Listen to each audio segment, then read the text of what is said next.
Sur les images de la propagande nord-coréenne, il ressemble à l'heureux gagnant du concours du meilleur job du monde.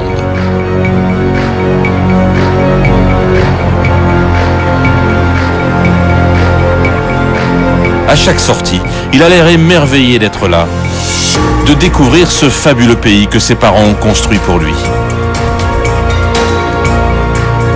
Un pays où il doit un peu tout faire lui-même, dessiner les plans des nouveaux quartiers de Pyongyang, faire le maître nageur pour la jeunesse nord-coréenne,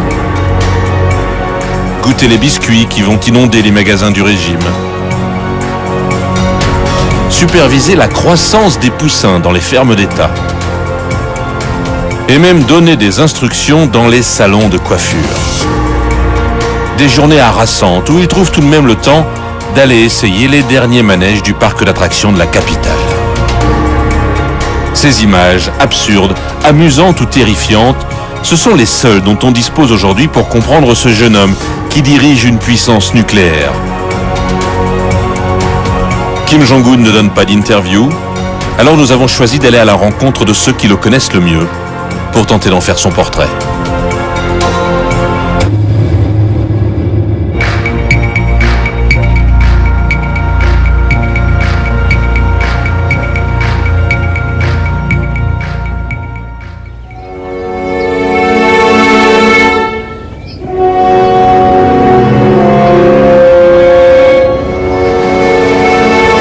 C'est un voyage qui commence au milieu des Alpes suisses. À Berne, la capitale de la Confédération helvétique. C'est ici qu'est installée l'une des plus importantes communautés nord-coréennes à l'étranger. Une communauté discrète, dont les activités ont pourtant attiré l'attention d'un enquêteur du consortium des journalistes d'investigation.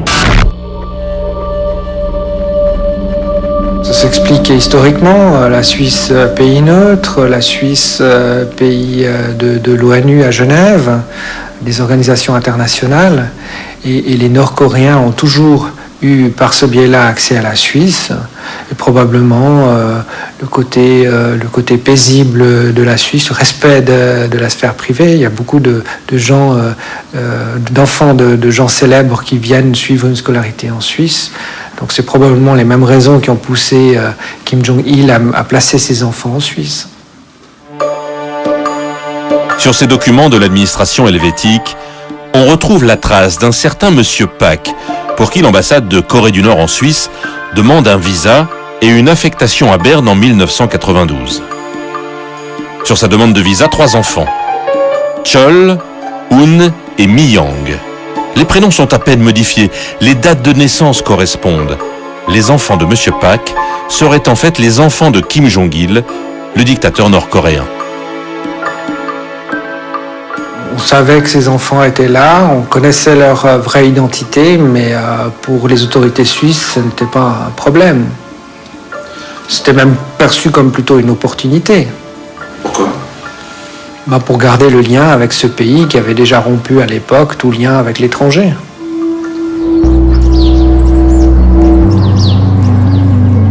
Pendant une année, la drôle de famille habite ici, à l'ambassade, située dans une banlieue résidentielle de Berne. Le plus âgé, Chol, suit une scolarité à l'école internationale voisine, un établissement pour enfants de diplomates et d'hommes d'affaires. Son frère, Un, est inscrit dans un autre établissement, une école publique de la ville. Il parle allemand avec ses camarades de classe, et après quelques mois difficiles, on le dit bagarreur et solitaire, il se fait finalement quelques amis suisses et s'intègre dans la vie scolaire.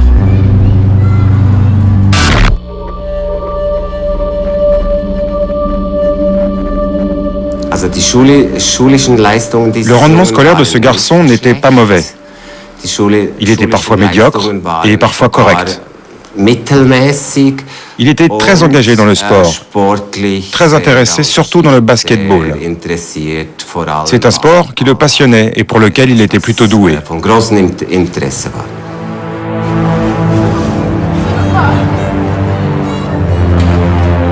À cette époque, la famille Pak a emménagé dans un appartement banal près de l'école. Impossible de le visiter. Mais les photos sont disponibles sur le site d'une agence immobilière. un intérieur classique de famille moyenne. Dans ce quartier, les enfants mènent une vie plus libre avec leurs amis. Ils reçoivent parfois des cours sur la démocratie helvétique à l'école. Ils iront même visiter le Parlement suisse. Ensuite, il s'est fait des amis, oui. Il y en a même certains qui ont expliqué qu'ils étaient invités chez lui pour jouer à la Game Boy, etc. On sait aussi que Kim Jong-un jouait souvent au basketball avec des camarades du quartier, pas forcément de sa classe, qu'il y allait pratiquement tous les soirs, et puis que c'était un joueur tout à fait agréable, voilà, comme tous les enfants de cet âge-là. Les images du jeune Pak-un et de Kim Jong-un semblent très différentes. Comment alors être certain qu'il s'agit du même homme, qui aurait ainsi passé toute son adolescence en Suisse ? Des experts de l'identité judiciaire ont comparé les deux images. Écartement du visage, oreilles, dentition. Le doute ne semble pas permis. Et puis les services secrets suisses avaient repéré un autre indice. Régulièrement, une Nord-Coréenne du nom de Ko Young-hee atterrissait en Suisse en avion privé. Les agents helvétiques qui la prenaient en filature craignaient un trafic de métaux précieux, mais la vérité était tout autre. Alors à l'arrivée, elle restait généralement 2, 3, 4 mois. Et elle dormait à la maison aussi, mais elle faisait très régulièrement aussi des virées shopping dans des grandes capitales européennes. Ou alors il y avait des réunions de famille qui étaient organisées. On m'a rapporté une réunion de famille qui a eu lieu à Interlaken, dans un hôtel par exemple, où ils louaient une partie de l'hôtel et ils se retrouvaient en famille. Dans les années 90, la vie privée de Kim Jong-il était un secret d'État. Personne ne savait qu'il avait eu au moins 3 compagnes et 4 enfants. Alors, quand sa santé commence à se dégrader, la succession inquiète les voisins de la Corée du Nord, qui craignent une crise si Kim Jong-il disparaît brutalement. Mais dans le secret de la famille Kim, les choses semblaient jouer depuis fort longtemps. Le fils aîné, Kim Jong-nam, semble l'héritier naturel dans la tradition confucéenne, comme Kim Jong-il avait hérité du pouvoir de son père. Mais Kim Jong-nam commet quelques erreurs, comme une arrestation piteuse à Tokyo avec un faux passeport alors qu'il voulait visiter Disneyland en famille.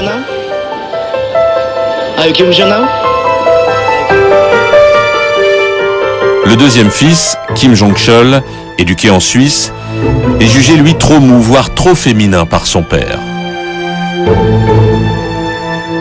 Kim Jong-un est certes le plus jeune, mais il est le fils de Ko Young-hee, le grand amour de Kim Jong-il, une ancienne danseuse qui jouera un grand rôle dans les coulisses du pouvoir.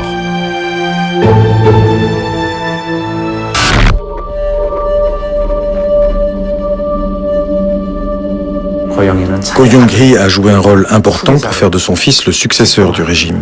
Kim Jong-nam, le fils aîné, avait déjà une position importante dans l'organisation du pays. Il avait une responsabilité élevée dans le bureau général de l'informatique. Il était spécialisé dans les réseaux de communication. Mais comme Kim Jong-un a pris le pouvoir, Kim Jong-nam est aujourd'hui bien embêté. Il ne peut plus rentrer en Corée du Nord.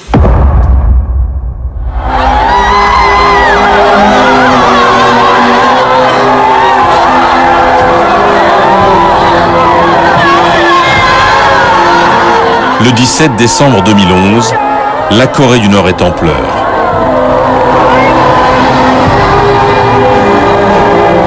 Kim Jong-il, le soleil du 21e siècle, est mort quelques jours plus tôt. Le temps pour la propagande de préparer la mise en scène des funérailles. Des funérailles qui sont également la consécration de son jeune fils, révélé au monde et aux Nord-Coréens 1 an auparavant.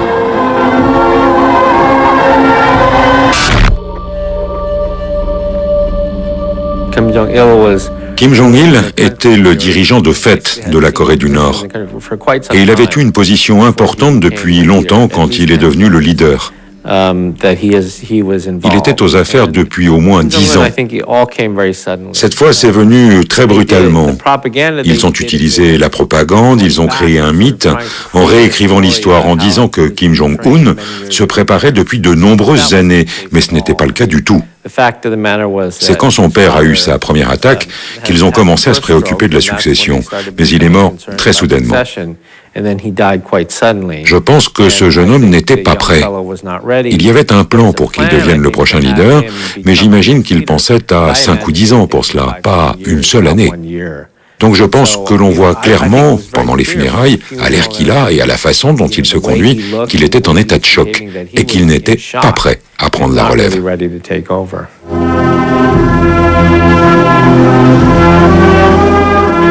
Pour Kim Jong-un, les ennuis ont déjà commencé.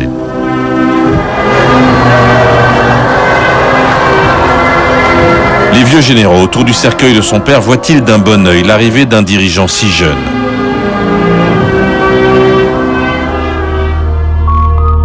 Kim Il-sung, le fondateur du pays, avait gagné sa légitimité en dirigeant la guérilla anti-japonaise pendant la Seconde Guerre mondiale.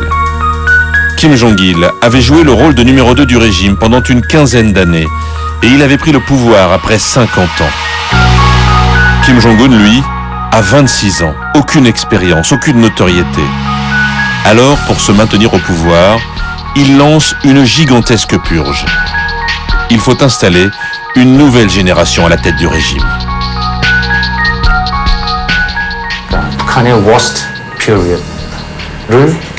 Aujourd'hui, Kim Jong-un doit établir son réseau avec des gens qui ont connu la grande famine dans leur enfance. À mon avis, il sera plus difficile d'avoir la même solidarité entre les élites et le leader que pour les 2 régimes précédents. Cela risque d'être assez distendu, alors finalement, le pouvoir va se structurer à travers les intérêts personnels des uns et des autres et la terreur. Vous savez, je pense qu'il y a eu probablement des tensions internes. Ce qui est clair, c'est qu'après que Kim Jong-un ait pris le pouvoir, il a essayé de redistribuer les affaires et le pouvoir politique que son père avait mis dans les mains des militaires, qu'il mettait en première position dans le régime. Kim Jong-un déplace le curseur vers le parti, au moins pour rééquilibrer le jeu entre l'armée et le parti. Tous les généraux qui étaient avec Kim Jong-un autour du corbillard de son père ont disparu. Il n'en reste plus un seul. C'est clair qu'il a purgé tout un groupe et qu'il essaie d'amener au pouvoir un nouveau groupe avec lui. La victime la plus spectaculaire de cette purge était juste derrière lui lors des funérailles. Jang Song-taek, son oncle, le mari de la sœur de Kim Jong-il. Depuis les années 70, ce membre par alliance de la famille Kim est au cœur du pouvoir. Ses frères sont des généraux importants et lui-même a occupé de nombreux postes clés dans l'armée ou les affaires économiques. Lorsque Kim Jong-il connaît ses premiers ennuis de santé, on parle même de lui comme un potentiel successeur. Au pire, un régent pour le jeune fils du dictateur. 2 ans après son accession au pouvoir, Kim Jong-un décide que ce tutorat a assez duré et fait exécuter son oncle ainsi que la plupart de ses proches. Pour nous, Jang Song-taek était un homme très compétent avec qui je travaillais. Il avait de l'humour, il était gentil avec ses subordonnés, il s'occupait bien de nous et il travaillait bien. Évidemment, l'annonce de son arrestation puis de son exécution ont été assez surprenants pour beaucoup d'entre nous qui étudions la Corée du Nord. Mais je pense que le plus surprenant, c'est le document qui a été diffusé et qui explique pourquoi il a été tué. Vous savez, en Corée du Nord, dans le passé, ce genre de choses ne faisait pas de bruit. C'était un accident de voiture ou une maladie, et il n'y avait aucune explication. Mais dans ce cas, on a eu une explication très complète, et qui de multiples façons expose les vulnérabilités de la Corée du Nord. L'acte d'accusation, en effet, affirme que Jang Song-taek a voulu renverser le régime. C'est l'aveu public d'une contestation au sommet du pouvoir.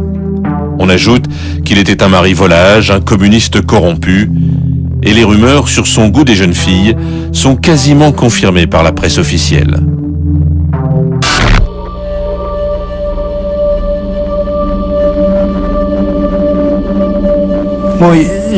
Cette exécution publique de Jang Song-taek va faire beaucoup de dégâts pour le régime. La Corée du Nord est un pays très confucianiste, où on respecte ses aînés, surtout la famille. Tuer son propre oncle peut entamer gravement la loyauté du peuple, plutôt que solidifier le pouvoir de Kim Jong-un. Je pense que les élites qui perdent leur respect pour le leader peuvent se détourner de lui.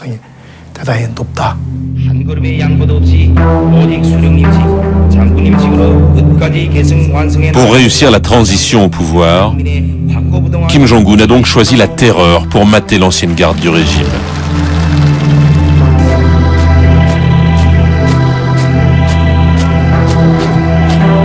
Ensuite, il a à son tour concentré tous les postes clés et placé ses propres fidèles autour de lui.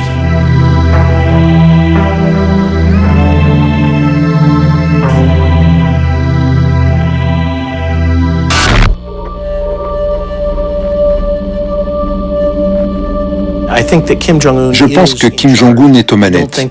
Je ne pense pas qu'il y a des marionnettistes derrière lui. Le système est prévu pour avoir un seul chef. Et donc, chacun doit démontrer sa loyauté personnelle à ce leader pour pouvoir survivre. «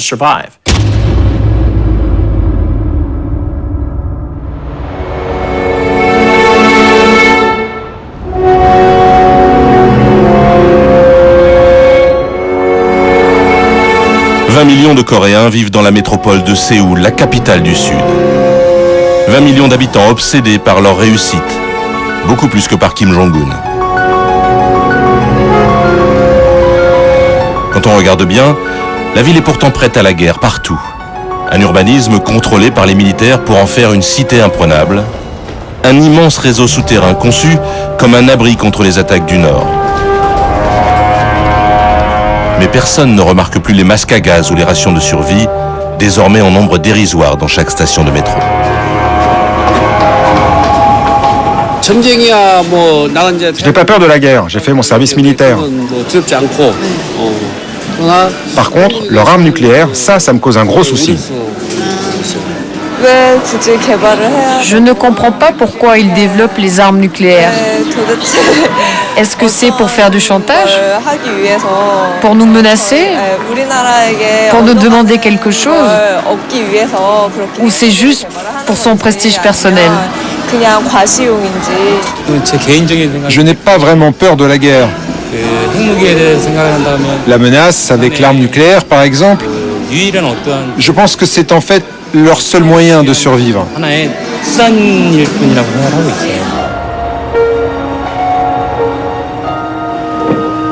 À 30 km de là, c'est la frontière avec la Corée du Nord. Une zone démilitarisée infranchissable de 2 km de large, avec de chaque côté des centaines de milliers de soldats. Séoul est à portée d'un simple canon. Et les soldats du Sud aperçoivent les villageois du Nord. Contrairement à son père, Kim Jong-un inspecte lui-même les postes avancés qui menacent le plus directement Séoul.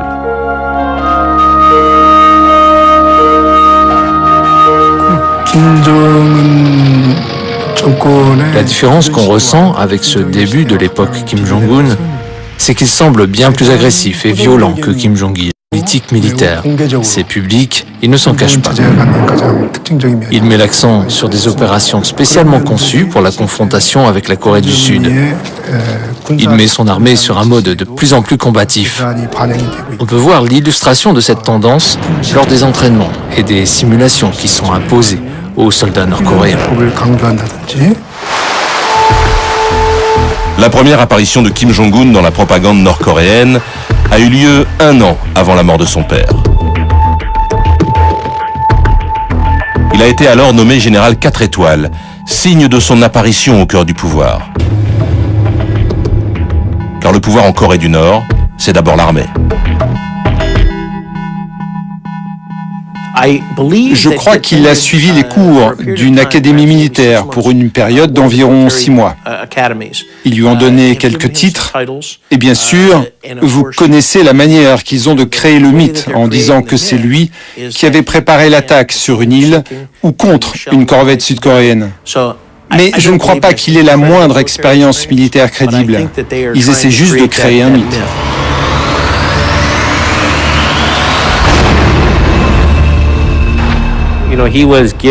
On lui a donné ce titre de général 4 étoiles lors d'une assemblée du peuple. C'est pour la transition, mais on ne lui connaît aucune expérience. La propagande dit qu'il est un expert en artillerie, donc ils essaient de monter cette légende qu'il serait un grand combattant, un grand militaire. Mais je suis certain que les véritables militaires en Corée du Nord n'apprécient probablement pas que ce jeune homme sans aucun bagage reçoive tout d'un coup 4 étoiles de général et qu'il soit considéré comme l'un des plus hauts gradés de l'armée dans le pays alors qu'il n'a aucune expérience.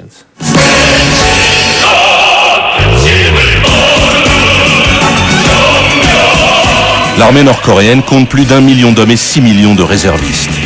Maintenir son moral en inspectant chaque unité est une obligation quotidienne pour le grand leader.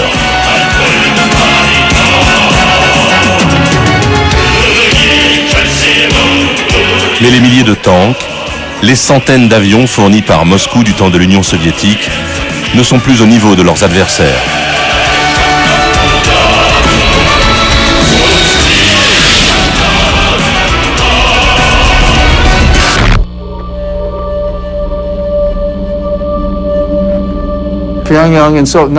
Entre Pyongyang et Séoul, il y a 90 miles, mais seulement 20 entre Séoul et la frontière.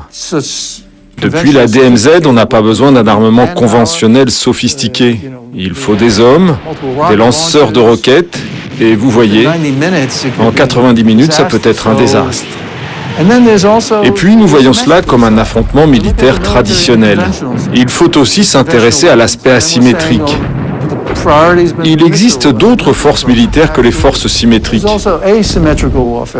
des éléments de destruction de masse, pas seulement l'arme nucléaire, mais aussi l'arme biologique et chimique. Donc je pense que c'est un gouvernement qui a investi lourdement dans son armée, mais qui ne suit pas toujours la comparaison dans un sens purement militairement symétrique. Il existe une myriade de possibilités. Et certaines sont très importantes.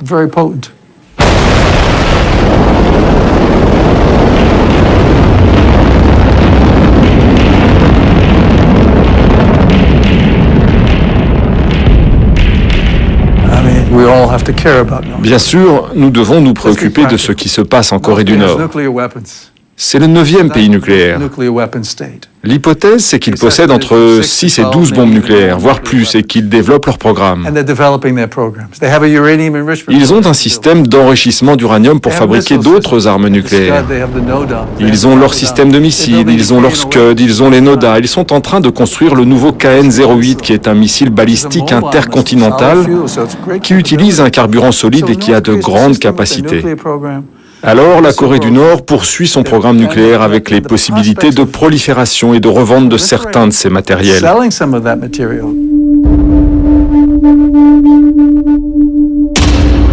Le programme nucléaire, c'était le grand projet de Kim Jong-il.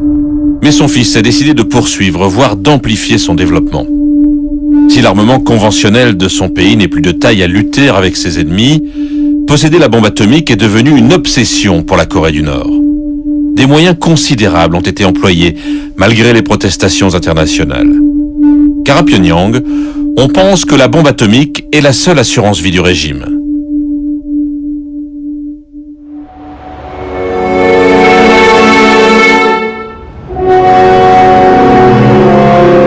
La seule menace capable de maintenir à distance le grand ennemi, l'Amérique impérialiste. Celle contre qui il a fallu se battre dans les années 50. À Washington, on comprend bien la relation particulière entre la superpuissance et ce petit pays d'Asie. Le monument de la guerre de Corée n'est qu'à quelques encablures de la Maison Blanche. Dans les coulisses du gouvernement américain, on gère depuis 1953 la crise coréenne, 30 000 hommes sont toujours stationnés au sud de la DMZ. Il faut en permanence imaginer les prochains scénarios de crise et leurs réponses. Pyongyang voit cette démonstration de force permanente comme une menace directe pour sa survie.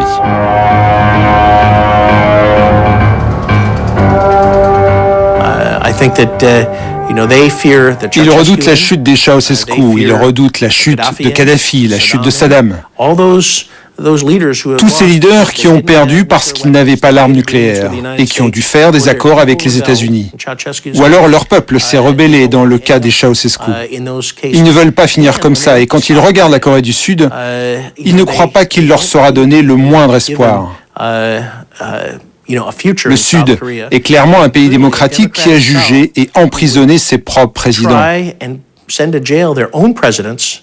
Alors vous pensez ce qu'ils feraient aux Nord-Coréens avec toutes les atrocités, tous les crimes contre l'humanité que leur régime a commis?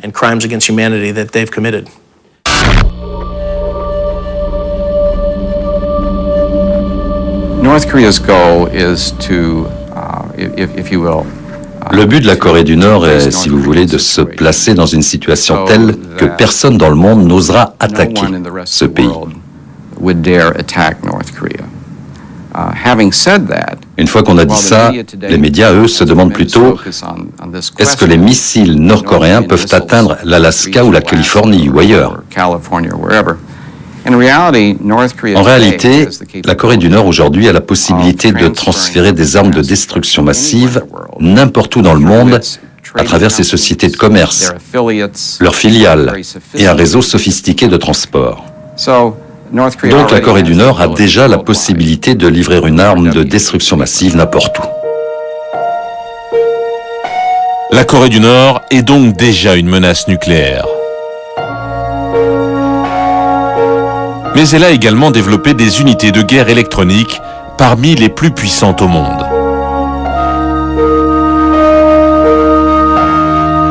Ils ont par exemple attaqué le système financier sud-coréen, ainsi que les studios de cinéma de Sony aux États-Unis, après la sortie d'un film humoristique qui se moquait ouvertement de Kim Jong-un.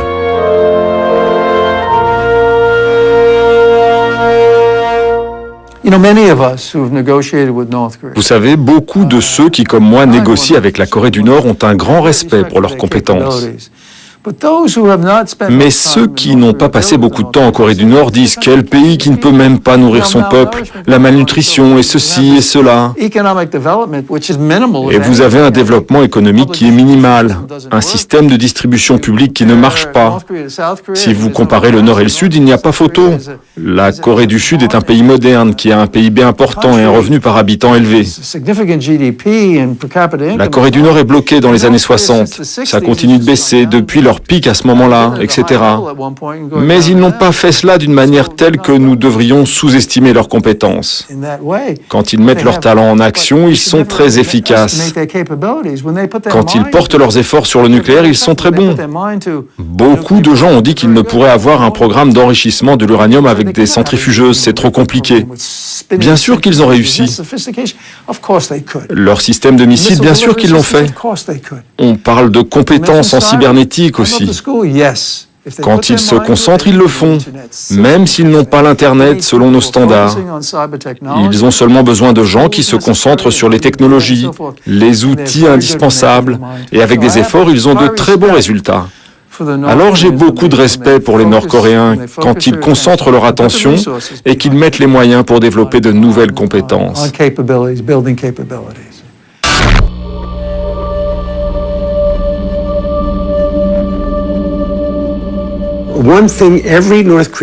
Une chose que chaque leader nord-coréen a compris, et ils l'ont bien compris je pense, c'est que s'ils baissent la garde, de leur point de vue bien sûr, s'ils baissent la garde, ils seront tout simplement traités par les grandes puissances comme le mobilier usé de l'histoire. Ils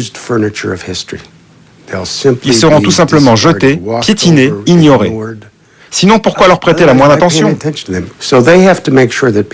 Donc ils doivent tout faire pour que les gens s'intéressent à eux, pour qu'on ne voit pas juste un trou noir sur une carte. Ce qu'on montre habituellement. Ils veulent qu'on comprenne que c'est un vrai pays en action. Pas un désastre avec 24 millions d'habitants. Ils vont continuer à exister et devenir de plus en plus vivants en Asie du Nord-Est. C'est une grande ambition, et qui sait s'ils en seront capables.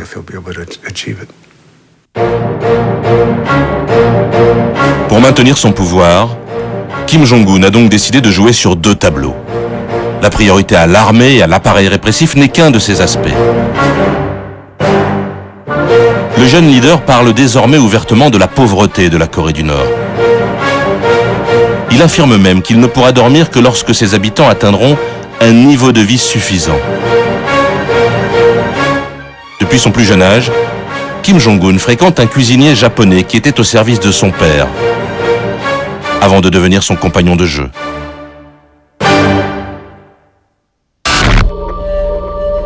Ce chef japonais se souvient aujourd'hui des confidences nocturnes du futur dictateur.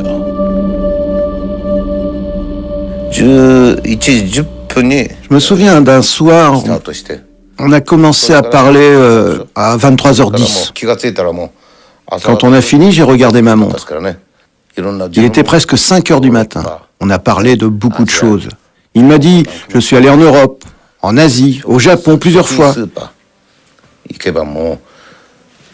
Dans les magasins, il y a des tonnes de nourriture.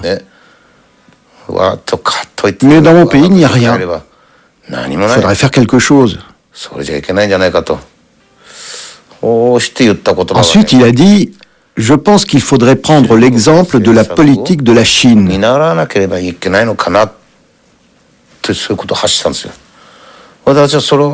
Quand j'ai entendu, j'ai compris qu'il choisirait cette ligne de réforme et de libéralisation économique.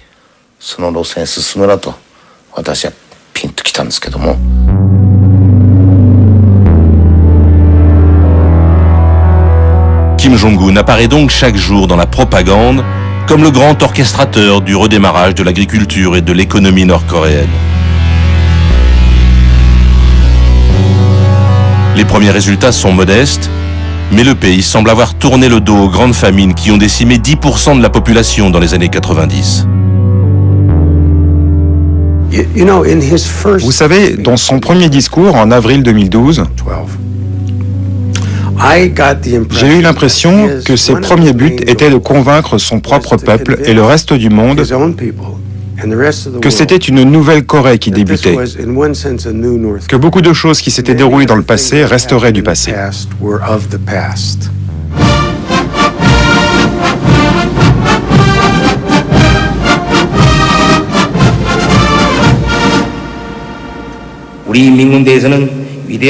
Il faut que notre armée du peuple continue de soutenir le slogan « Aider le peuple » proposé par notre grand général. Les officiers et les soldats de l'armée du peuple font plus pour le peuple qu'ils ne le feraient pour leur propre famille. Notre peuple est le meilleur peuple au monde. Il a soutenu fidèlement le parti en surmontant toutes les dures épreuves. Il ne faudrait plus jamais qu'il ait besoin de se serrer la ceinture. Il faut qu'il profite pleinement de la richesse du socialisme. C'est la résolution ferme de notre parti.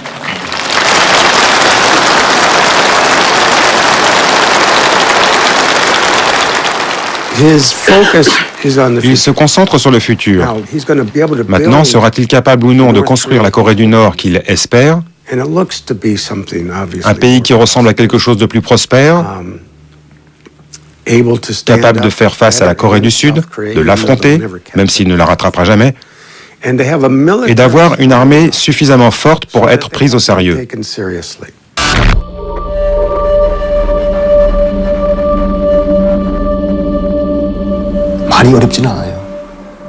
Les Nord-Coréens ne vivent plus dans une misère totale comme avant. On n'est plus dans une famine absolue. Aujourd'hui, on vit à peu près correctement. Il y a juste un décalage entre les riches et les pauvres, mais ce n'est plus une pauvreté extrême. Chez vous, les images horribles des affamés nord-coréens circulent. Mais ça, c'était il y a 10 ou 15 ans. Aujourd'hui, ce n'est plus le cas. La Corée du Nord est en train de bouger en interne au moment où nous parlons. Il y a des changements incroyables en cours dans le pays.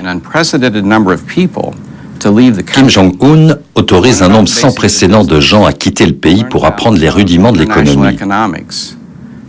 pour apprendre le commerce international, pour apprendre comment effectuer la transition entre une économie contrôlée et une économie de marché.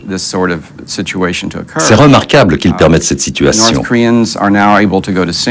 Les Nord-Coréens peuvent aller à Singapour pour apprendre les rudiments du business. Ils vont à Hong Kong. Ils vont au Vietnam. Et au moment où nous parlons, il y a des Nord-Coréens au Canada qui étudient l'économie internationale et en même temps, un certain nombre d'étrangers, y compris de Singapour, vont en Corée du Nord et discutent des bases du business. Donc, c'est un jour nouveau, c'est un monde nouveau, et il est impossible pour le moment d'imaginer ce que cela voudra dire et quelles pourront en être les conséquences. De ce qu'on sait, par anecdote, de gens qui n'ont pas seulement été à Pyongyang, mais aussi dans la campagne, il y a des moyens affectés au développement. Logement, infrastructures, nourriture. Dans les zones rurales, il semble qu'il y ait des réformes ou des changements qui vont améliorer les récoltes. Rien de tout cela n'est décisif. Et tous les gens en Corée du Nord qui conduisent ces changements sont probablement inquiets par leur pérennité. Parce qu'il n'est pas totalement clair que ces choix viennent du sommet. Mais c'est un effet d'accumulation. Une économie nouvelle dans un corps politique issu de la guerre froide. Comme lorsque Deng Xiaoping en Chine ouvrait le pays aux affaires en jouant le petit père des peuples. Mais le contrôle psychologique de la population est d'un tout autre niveau en Corée du Nord, une véritable secte fermée. Pourra-t-elle survivre à ce début d'ouverture ?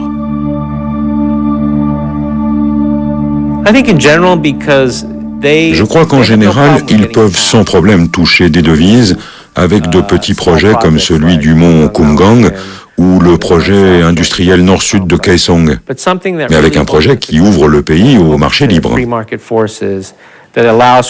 Ce sont des choses qui peuvent vous enrichir, mais qui sont une menace pour le contrôle politique. On a vu ça ailleurs en Asie. Si l'économie commence à croître, vous allez avoir des classes moyennes. Et alors ils vont commencer à demander plus de liberté politique. C'est ce que nous avons vu à Taïwan, c'est ce que nous avons vu en Corée du Sud. On a vu ça à travers l'histoire en Asie. Je pense qu'ils se sentent très menacés par ça.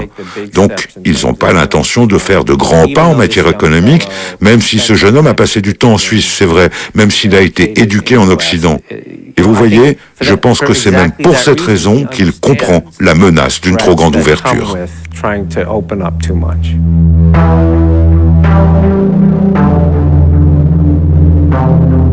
Pour Kim Jong-un, c'est une question de survie. Après les années de misère sous le règne de son père, il faut rendre espoir aux Nord-Coréens pour maintenir la cohésion du pays. Ses apparitions souriantes, son embonpoint, tout cela participe de la résurrection de l'image de Kim Il-sung, à qui il finit par ressembler physiquement. En Corée du Nord, même un tout petit enfant dans la rue adore Kim Il-sung. Il est le grand leader. À son époque, on mangeait bien, on n'était pas dans la misère. C'est à partir de Kim Jong-il que le pays a connu la grande misère. Alors Kim Jong-un montre simplement qu'il n'est pas comme son père, mais plutôt comme son grand-père, que tout le monde aime. C'est donc pour ça qu'il imite son grand-père aujourd'hui.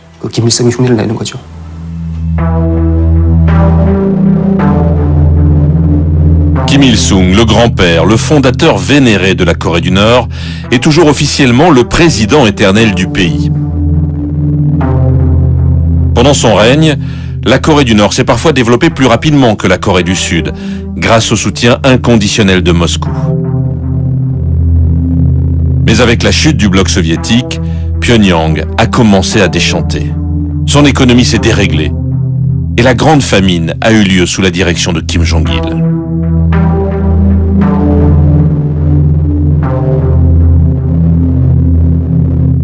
En adoptant le style de son grand-père, Kim Jong-un cherche à recréer le mythe des années fastes.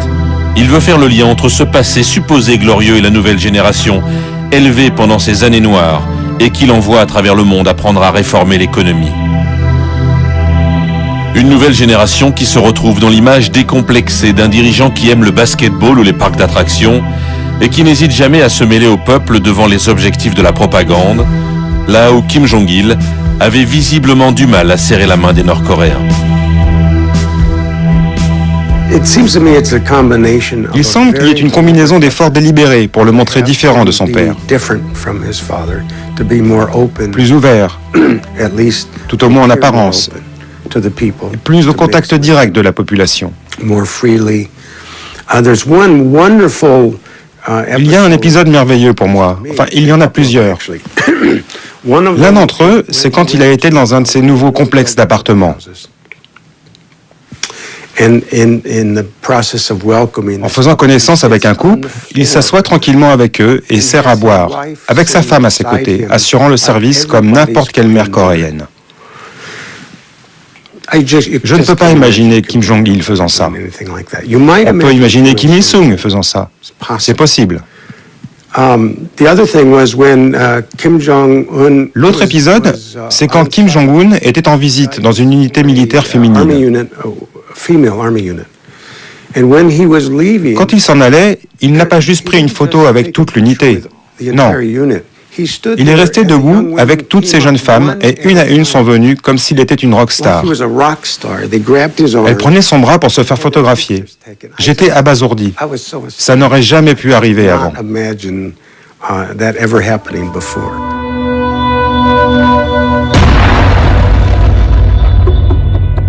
Ce qui semblait également inimaginable, c'était d'entendre la voix de Kim Jong-il. Pendant toute la durée de son règne, la propagande n'a proposé de lui que des films ou des images silencieuses, jamais aucun discours en public.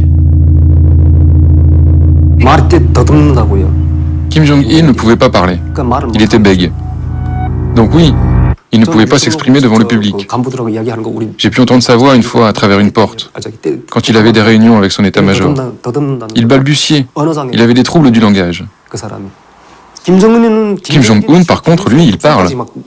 En plus, il parle comme son grand-père. Il fait une imitation de sa voix. Donc au début, on disait même que Kim Il-sung était ressuscité. À ce point-là, c'est un travail d'acteur pour recréer son image.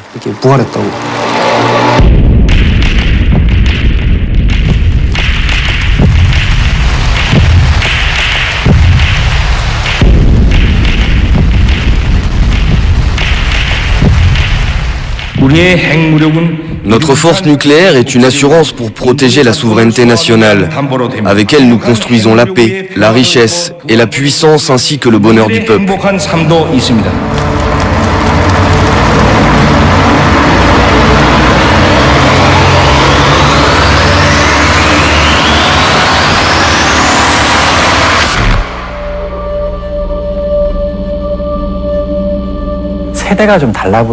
Il y a une différence de génération d'abord.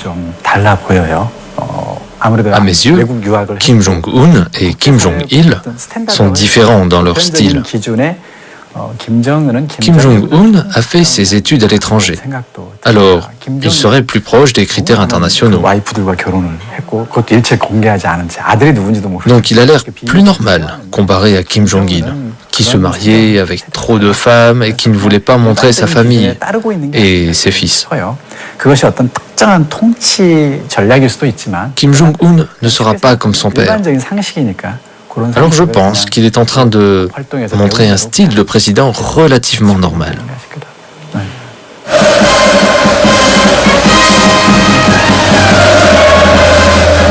Mais comment être normal avec un tel héritage familial ? Kim Jong-un semble avoir fait le choix d'une certaine transparence sur sa vie familiale. Dès le début de son règne, il exhibe son épouse. Elle l'accompagne dans ses nombreuses visites sur le terrain. Présentation impeccable, elle s'autorise parfois des accessoires de luxe dans sa toilette. La Corée du Nord, pour la première fois, tient sa première dame, souvent souriante, symbole de modernité et de différence. Kim Jong-il, lui, avait multiplié les compagnes loin des regards. Il les sélectionnait pour l'essentiel dans la troupe des artistes officiels du régime. Une troupe conçue d'abord comme un véritable harem pour les cheerleaders. Là mère de Kim Jong-un est issue de ses rangs, tout comme son épouse aujourd'hui. C'est à la fin de l'adolescence que Kim Jong-un a pu commencer à faire son choix.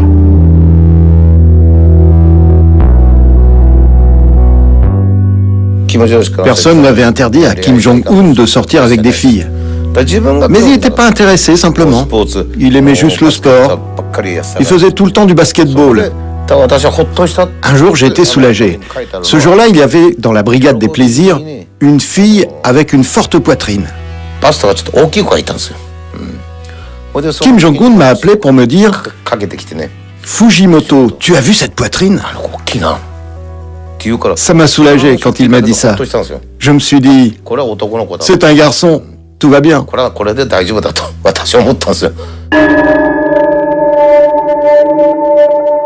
Il y a une autre femme que le régime met en avant avec de plus en plus de régularité. Elle est apparue derrière Kim Jong-un lors des funérailles de son père, sans que la propagande ne donne un nom à cette jeune femme en deuil.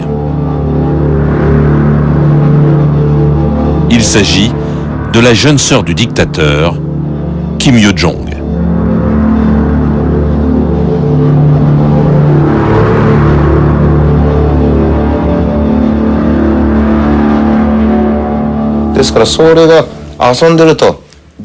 Quand elle jouait et que son pantalon ou ses couches glissaient, c'est Kim Jong-un qui s'en apercevait. Attention, attention! Il le remettait en place pour elle. Il la chérissait tellement. Encore aujourd'hui, il la chérit toujours.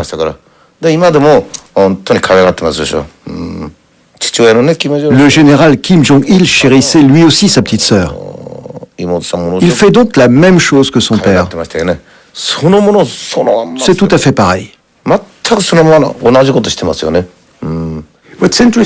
Ce qui est intéressant, ce sont toutes ces femmes de caractère autour de lui.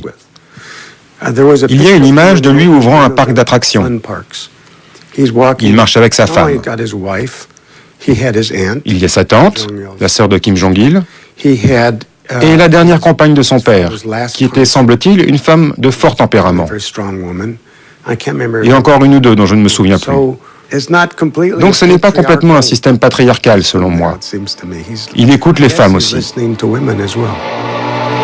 En cas de crise de régime, d'ennui de santé par exemple, Kim Jong-un prépare sa sœur à assumer la régence.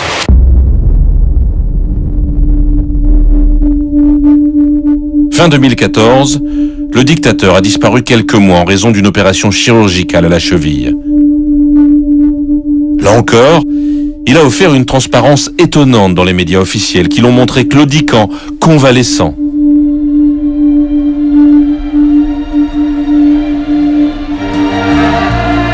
Un étonnant contraste avec l'image de Dieu vivant que l'on fabrique quotidiennement et qui semble presque l'embarrasser lui-même.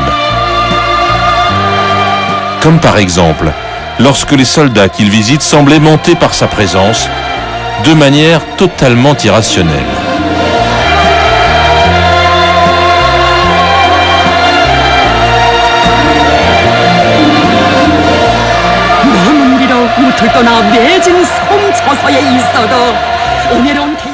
Il n'y a rien de spectaculaire dans ces images.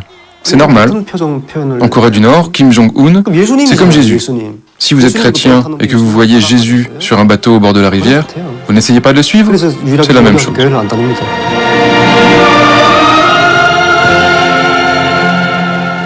Bien sûr, tout cela n'est pas crédible. Le grand leader qui fait des grenades avec des pommes de pin, le grand leader qui a le pouvoir magique de se déplacer à grande vitesse, même la météo est liée à la grandeur du leader. Toutes les chansons en font une idole, tout ça n'est pas sérieux. Mais le lavage de cerveau est très dangereux. Quand on est exposé de manière répétitive à des chansons, des vidéos, des histoires parfois touchantes, parfois grandioses, on finit par y croire. C'est ce qu'on appelle la psychologie des foules.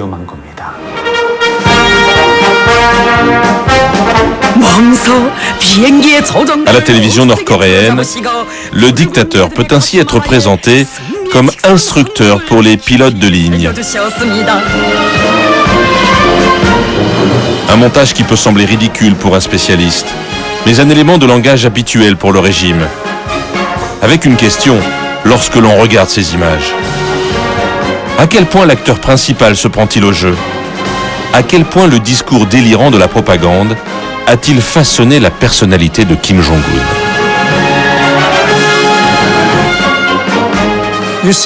On voit de l'humanité dans cet homme souriant aux gens, ouvert. Et puis vous vous dites, mince, comment peut-il faire ça à son propre peuple? Comment peut-il avoir été si brutal avec son propre oncle? Comment comprendre cette dualité? Mais voilà, c'est à ça qu'on a affaire, un leader qui ne semble pas toujours un acteur rationnel selon beaucoup. D'un côté, on voit l'humanité dans cet homme, un certain charisme, et de l'autre, la brutalité. Comment est-ce possible?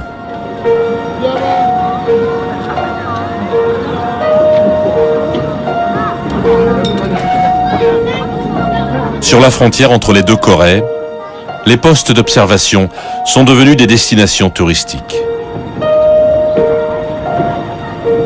Les Sud-Coréens y viennent en famille le dimanche, observer les vestiges de la séparation entre les deux pays.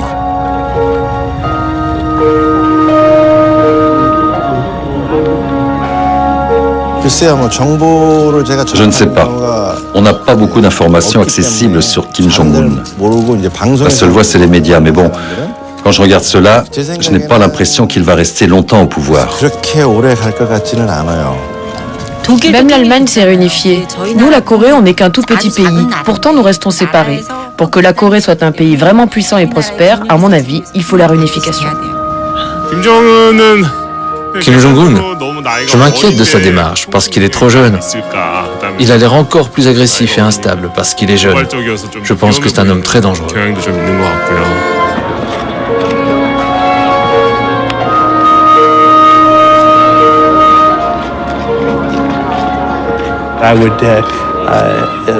Je veux bien parier mes 34 années d'uniforme. La Corée du Sud battrait la Corée du Nord. Ce serait sanglant. Ce serait tragique. La Corée du Sud souffrirait de terribles destructions et le monde entier serait impacté au moins économiquement s'il y avait une guerre.